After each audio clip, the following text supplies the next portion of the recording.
Hello po mga kapiks, it's me again, Mama Pix. So ayan, good morning. So yan mga kapiks, kagigising ko lang po for today's vlog. Naglalaba po ako, mag-hand wash lang po ako para malabhan na po yung mga blouse ng mga bata, school uniform, tapos ano po nila yung mga bag. Yung mga bag po nila naggagamitin is yung dating bag pa po nila. Dahil pwede pa naman pong gamitin. So, hindi po ako nagbili ng bagong bag na gagamitin nila. So, ito lang muna. Pwede pa naman po siyang magamit. At, bali tatlong bag po ito. Yung dalawang bag yung kay Ate Patpat. At so, ayan mga kapiks, nag-iinit pa po ako ng tubig dahil yun, magkakape muna ako. At yun, nag-igib ako din ng tubig para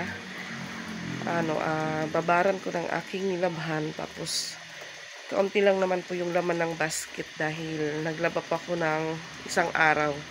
So, hindi po masyado yung madami yung labahan ko ngayon. Kaya, hand wash lang po ako para matapos agad.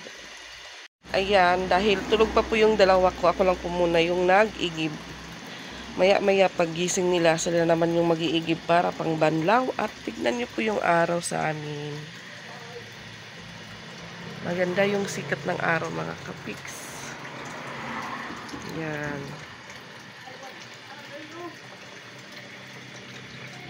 At ayan, habang nandun pa po yung tubig, tutupi muna ako sa mga cortina dahil yung nilabang kong cortina hindi pa po natupi na kapix, nandun pa po sa gilid.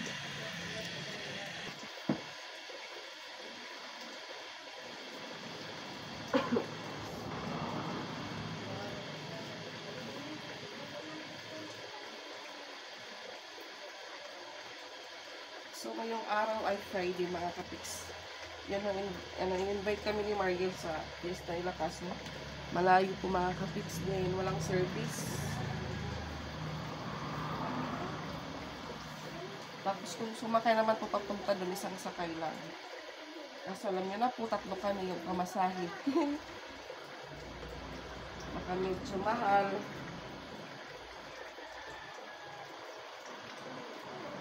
Kasi dati nakapunta kami doon, may service naman, kasabay kami. Ngayon hindi na po.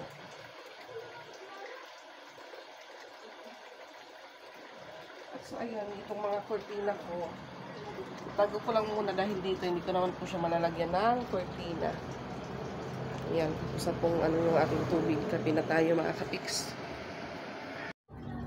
At ayan, habang mainit pa po yung kape natin, ginawa ko po yung aking labahan sa taas. At ito po yung ng mga bata. Ayan. Hindi naman po madumi yung blouse nila pero nalabahan ko lang po kasi isang buwan din itong na-stock doon. Yan, mga white t-shirt ni Patpat. At itong mga blouse ni Ate Istra na maliit, si Ate Patpat po yung gagamit nito. Yan. Ayan, kaunti na lang po yung ng tubig. Kaya, igib tayo ulit dahil dalawang batya po yung lalagyan ko ng tubig. At yan po yung labahan ko mga kapiks. Kaunti lang po yan. So, yung mga uniform nakababad na po sa unahan. At katapos lang po natin mag-igib. At ayan, may tubig na naman na umaagas. So, ayan mga kapiks, timpla po muna tayo. So, ayan, gising na po si Ate Patpat. At ayan, timpla po muna tayo kasi malamig na po yung kape natin.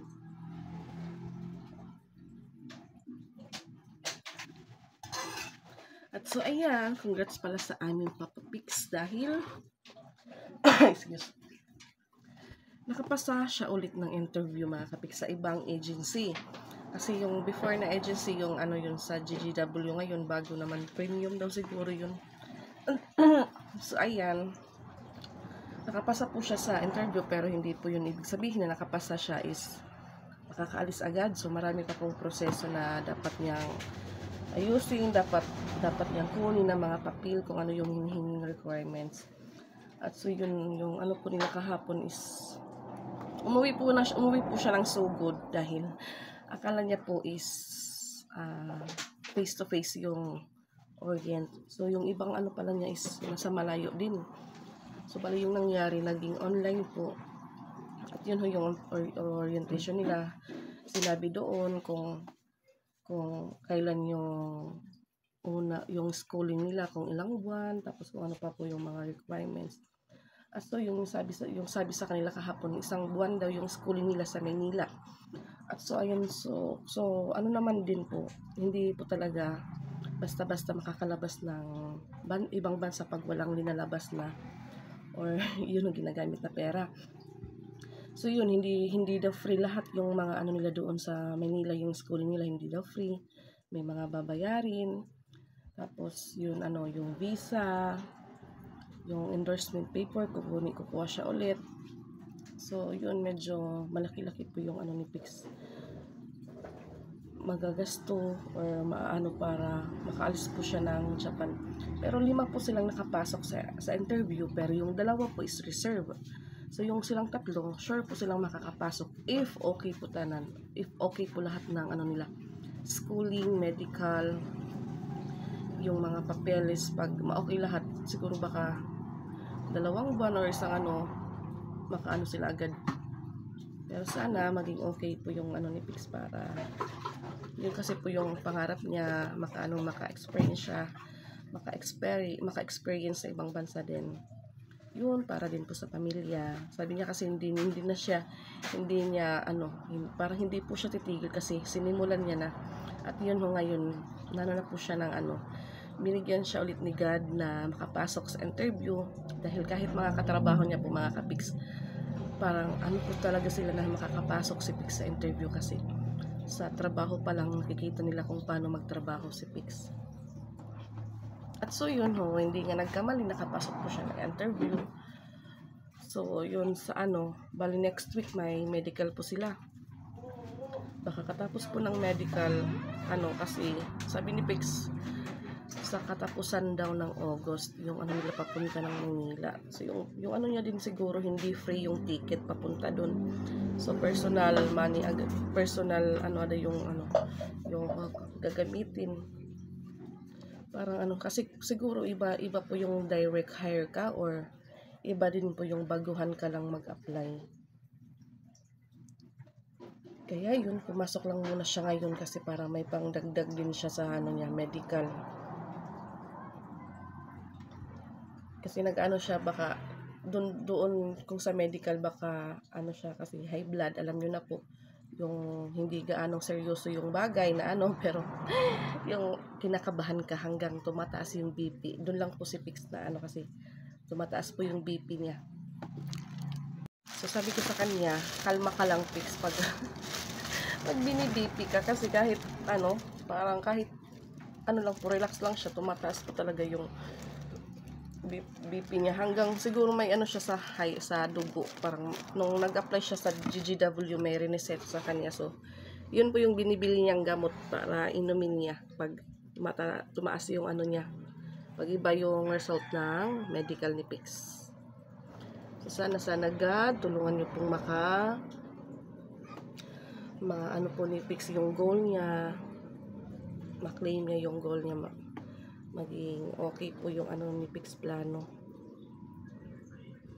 para po ito sa pamilya, sa mga bata. Yun po yung gusto ni Pix.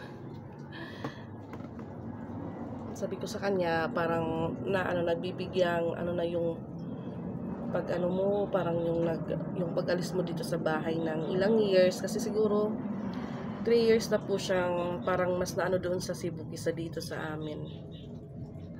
Pero okay lang din po, parang kaya ko naman po. Tapos hindi naman po yung mga bata, malalaki naman po sila.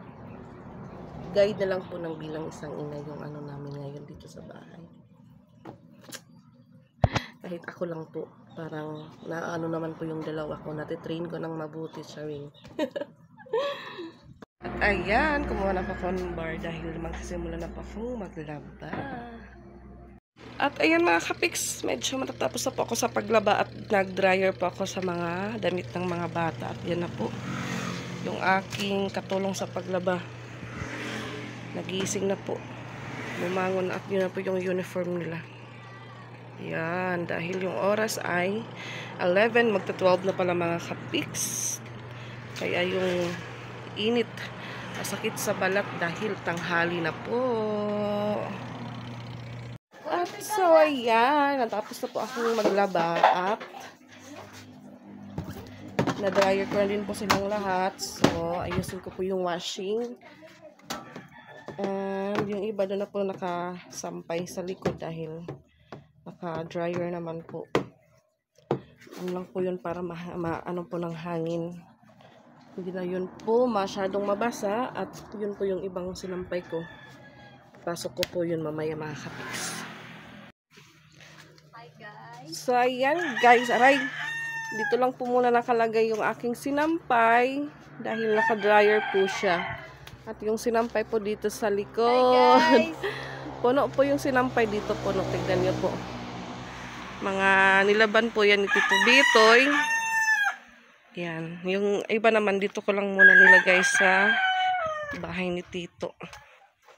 Yung school uniform po ng mga bata, mga kapiks. Yan. So yan dito po. Diyan lang muna sila.